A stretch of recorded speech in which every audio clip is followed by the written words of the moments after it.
And if you look at this thing, and I'll actually read from it, and you can see, so you see the freedom in the United States, the people protesting being able to use their free voices, but those voices are not able to be heard in Hong Kong, because here's what's going on now. It says, the acts performed in the course of duty by the Office of Safeguarding the National Security of the Central People's Republic, in accordance with this law, shall not be subject to this jurisdiction of the Hong Kong Special Administrative Region.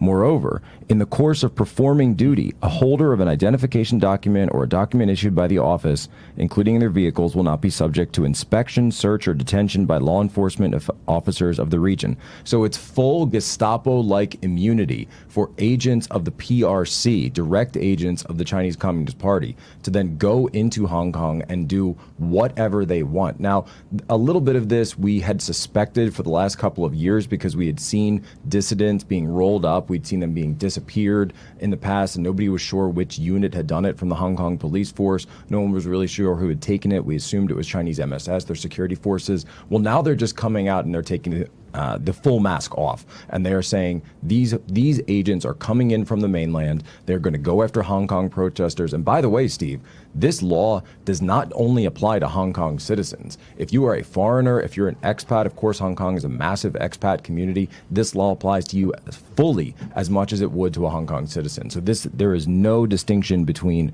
who you are. And by the way, that doesn't only apply. There's so many wide-ranging things of this to get into all the details.